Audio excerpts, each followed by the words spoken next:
Hello everyone, welcome to Pro CVT Day 12 of 15 MCQs you can't miss. So let's begin.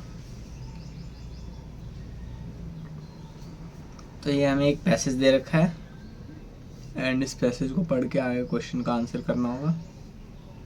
तो आगे question हो सकते हैं इससे, तो आप खुद से वीडियो पॉज करके पैसेज पढ़ सकते हो। ये पेज 1 है एंड ये पेज 2 है। ठीक है, तो हम डायरेक्ट क्वेश्चंस पे चलते हैं। जो भी क्वेश्चन से रिलेटेड होंगे हम उसके आंसर कर देंगे, नहीं होंगे तो नहीं करेंगे। ठीक है, तो फर्स्ट है a man walks 10 meter north then turns right and walks 20 meters. He turns right again and walks 10 meters. And finally he turns left and walks 5 meters. In which direction he is now facing? North south east west. तो देखो एक man है, पहले 10 meter north गया, ठीक है, north, then he turns right and walks 20 meter, तो walks 20 meters आ गया। Then he turns right again and walks 10 meter, फिर से राइट आ गया 10 meter. And finally he turns left, तो लेफ़्ट की तरफ हो गया, यानी अगर यहाँ है तो यहाँ से यहाँ राइट होगा उसका, इधर लेफ़्ट होगा, तो यहाँ लेफ़्ट की तरफ 5 मीटर चला गया। तो अब कौन सी डायरेक्शन में चला गया? वो ईस्ट में चला गया। ठीक है, तो इस साइड ईस्ट आ गया आपका, तो इसलिए यह आ गया आपका ईस्ट आंसर आ जाएगा। अब ऐसे क्वेश्चंस में कई बार बच्चे कंफ्यूज हो जाते हैं, तो आप पेज पे ड्रॉ कर सकते हो। एंड अगर माइंड में आप मैप बना सकते हो तो अच्छी बात है, माइंड मैप क्रिएट हो गया बहुत अच्छी बात है, तो जल्दी क्वेश्चन का आंसर हो जाएगा। तो ईस्ट है हमारा आंसर। आगे चलते हैं। Identify the sentence with the correct uses of tenses. A है he has went to market yesterday. B he will going to market tomorrow. C he went to the market yesterday and D he go to the market yesterday. तो आप देखो यहाँ पे he will के साथ going नहीं आता है, ठीक है, ये फ्यूचर का आ गया एंड ये करंट हो गया, ठीक है, कंटिन्यूस टेंस वाला, तो इसलिए गोइंग एंड ए विल। फिर ही हैज़ वेंट, ये भी नहीं होता, ठीक है, and he go to market नहीं आता, गोज टू होता तब सही हो सकता है, he goes to market every day, he goes market every day. तो यहाँ पे ये सही है, he went to the market yesterday, कल गया था, went to the market, okay, he went to the market yesterday. ठीक है, आगे चलते हैं हम। Choose the correct synonym for the word invincible. तो देखो इनविंसिबल का वर्ड का सिनोनिम ढूंढना है, यानी सेम वर्ड जो इससे रिलेटेड हो। तो पहले आपको इसका मीनिंग पता होना चाहिए। जैसे तो अगर इसका मीनिंग होता है इनकॉन्करेबल, ठीक है, इनकॉन्करेबल होता है मतलब जिसको जीता नहीं जा सकता, ठीक है, ऐसे। तो यहाँ पे देखो इनकॉन्करेबल और यहाँ पे देखो वर्ड ही वही दे रखा है अनकॉन्करेबल, ठीक है, तो ये सेम वही चीज़ हो गई। तो अगर आपको इसका मीनिंग पता होता तो आप देखते ही वर्ड समझ जाओगे, क्योंकि इसका मीनिंग ही यही होता है, ठीक है, बी। नेक्स्ट पे चलते हैं हम। Fourth, identify the correct sequence to be followed while preparing final accounts of a partnership firm. तो देखो पार्टनरशिप फर्म है तो उसके लिए हमें इनमें से सीक्वेंस बताने कि पहले हम क्या बनाएंगे, देन क्या बनाएंगे, देन क्या बनाएंगे, ठीक है। तो इसमें आप देखो सबसे पहले क्या आएगा, सबसे पहले आप ट्रेडिंग अकाउंट बनाते हो, ठीक है, उसके बाद आप प्रॉफिट एंड लॉस अकाउंट बनाते हो, ठीक है, उसके बाद आप P&L एप्रोप्रिएशन अकाउंट बनाते हो एंड लास्ट में आप बनाते हो बैलेंस शीट, ठीक है। तो अब आप ये देखो ये सीरीज़ किस में फॉलो हो रही है, CB देन फिर A देन D। तो ये हमारा फर्स्ट वाला है ना, ये CBAD इसमें फॉलो हो रहा है, ठीक है। यहाँ पे थोड़ा स्पेस कम है, आप कंफ्यूज मत होना। ये फर्स्ट ऑप्शन है CBAD, फिर यहाँ से सेकंड ऑप्शन स्टार्ट है ACBD, यहाँ से थर्ड ऑप्शन स्टार्ट है एंड यहाँ से फोर्थ ऑप्शन है, ठीक है। तो हमारा फर्स्ट ऑप्शन है आंसर। नेक्स्ट पे चलते हैं। Which of the following would affect the revolution account at the revolution बोल दिया ना, रिवैल्यूएशन अकाउंट एट द से time of reconstitution of partnership firm. Option 1 increase in assets, option 2 drawings against capital, option 3 interest on capital and option 4 partner salary. तो देखो इसमें क्या consider होता है रिवैल्यूएशन में, इंक्रीज इन एसेट्स, ठीक है, इन चारों चीज़ों में क्या कंसिडर होगा ये, और ठीक है, और भी चीज़ें होती है बट इन चारों में जो दे रखा है ये इंक्रीज इन एसेट कंसिडर होगा, ये सब नहीं होगा, ठीक है। तो इसका आ जाएगा फर्स्ट, ओके। तो नेक्स्ट पे चलते हैं हम। European monetary union was created in, तो कौन से ईयर में क्रिएट हुआ था? ठीक है, तो ये हुआ था 1999 में। ये जीके का क्वेश्चन है तो इसमें आपको पता होना चाहिए, तो और नहीं पता तो आप याद कर लो, ठीक है, इसमें एक्सप्लेनेशन की तो कोई ज़रूरत है नहीं। When there is expected rise in sales, तो अगर अनएक्सपेक्टेड राइज इन सेल्स, ठीक है, तो अगर अनएक्सपेक्टेड राइज हो रहा है आपकी सेल्स में, तो इनमें से क्या होगा? एग्रीगेट डिमांड वुड डिक्लाइन, नहीं, सेल्स बढ़ रही तो डिमांड कैसे डिक्लाइन हो जाएगी? फिर there will be unplanned accumulation of inventories.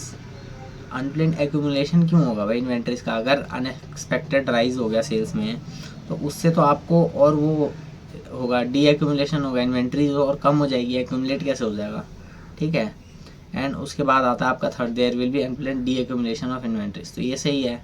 And fourth है normal profit would be lower, नहीं ये तो नहीं है, तो ये आपका थर्ड ऑप्शन है, ये सही है। ठीक है, कि अगर अनएक्सपेक्टेड राइज हो गया सेल्स में तो इन्वेंट्री कम हो जाएगी अनप्लान्ड तरीके से। अब हमने सोचा था कि 6 महीने में सेल्स रहेगी इतनी, तो उसके हिसाब से आपने 6 मंथ की इन्वेंट्री ले ली, लेकिन अनएक्सपेक्टेड राइज की वजह से वो जो इन्वेंट्री थी वो 2 महीने में ही ख़त्म हो गई, तो अनप्लान्ड डी एक्यूमुलेशन हो गया इन्वेंट्री का। ठीक है, the key position of top level management is, तो ये तो यार आपको देखते ही बता देना चाहिए, मैनेजिंग डायरेक्टर आएगा। ठीक है, प्रोडक्शन मैनेजर लोअर लेवल पे आता है भाई, मार्केटिंग मैनेजर मिडिल पे आता है, प्लांट सुपरवाइजर ये भी लोअर पे ही आता है। ठीक है, टॉप पे सिर्फ ये आता है एमडी, जिसे शॉर्ट में बोलते हैं। फिर है coordination unifies unrelated interest into powerful work. ठीक है, work activity, identify the nature of coordination.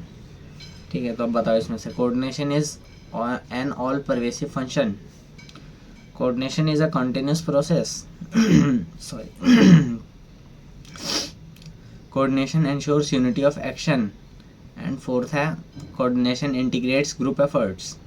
तो देखो ये वाला सही है, fourth, coordination integrates group efforts. ठीक है, कोऑर्डिनेशन का मतलब क्या होता है? जो ग्रुप में आप एफर्ट कर रहे हो वो आपस में कोऑर्डिनेट करके चलो। ठीक है, तो ये आपका फोर्थ सही है। सॉरी, कैमरा हिल गया गाइस थोड़ा हमारा, आप माइंड मत करना। तो यहाँ पे 10th आ गया हमारा, स्टेटमेंट एंड एजम्पशन। ठीक है, तो इसके अंदर आप स्टेटमेंट देखो, to increase productivity the company should implement AI based automation in its processes. ठीक है, एंड यहाँ पे है फिर first, AI based automation will improve efficiency, and second है the company has the resource to implement AI automation. तो अब बताओ इसमें से कौन सा सही है या कौन सा गलत है? तो ये देखो, इसमें आपका AI based automation will improve efficiency, जो कि यहाँ बात भी हो रही है, to increase productivity the company should implement AI based automation in its processes. तो ये इम्प्लिसिट फर्स्ट वाला आएगा, इसका इम्प्लिसिट बोला है यहाँ पे, इम्प्लिसिट। ठीक है, इम्प्लिसिट का मतलब ये नहीं होता कि एग्जैक्ट सेम बात बोल रहे हो, इम्प्लिसिट का मीनिंग हो गया आपका कि जैसे बात सेम बात हो वही बट दूसरे शब्दों में बोला जा रहा हो। ठीक है, तो उसको इम्प्लिसिट बोलते हैं। हाँ, बाकी आप इसका एग्जैक्ट मीनिंग आप गूगल कर लेना, आपको हिंदी में अगर समझना है तो कि क्या हो रहा है क्या नहीं हो रहा, उसका इम्प्लिसिट का मीनिंग वैसे मैंने आपको बता दिया है। ठीक है, तो ये only one is implicit. A car travels 180 kilometre in 3 hour, what is the average speed of the car? तो यार ये तो सिंपल है, speed equal to distance upon time होता है। ठीक है, तो 180/3 60। ओके गाइस, तो ये 60 आ गया आपका। नेक्स्ट पे चलते हैं हम, what is the sum of the root of the quadratic equation? तो भाई ये क्वाड्रेटिक इक्वेशन है ये तो। ठीक है, तो ये तो आप कर लोगे, इसका -5/3 आएगा और ये हमारा आंसर सही है। नेक्स्ट पे चलते हैं, a committee of 4 members is to be formed from a group of 8 people in how many ways can this be done if 2 specific people must be included in the committee? तो देखो 4 का member बनाना है and 8 people है और 2 उसमें से fixed हैं, तो अगर आपके पास ऐसे 8 हो गए, ठीक है 8, एंड इसमें से 2 आपके फिक्स्ड है, 2 को आप हटा दो तो आपके पास कितने बच गए? 6। अब इन 6 का कॉम्बिनेशन बनाना है 2 के साथ। ठीक है, समझे? 4 का मेंबर 4 का बनाना है, तो आपके पास 2 लोग तो फिक्स्ड हैं। ठीक है, ये 2 फिक्स्ड हैं। अब आपको 6 लोगों को जो है आपको इनके साथ 2-2 करके पेयर बनाना है, तो आप बनाओ कितने कॉम्बोज बन जाएंगे, कितने अलग अलग पेयर्स बना सकते हो आप, कितने अलग अलग वेज में। ठीक है, तो ये बन जाएंगे आपके 15। ठीक है,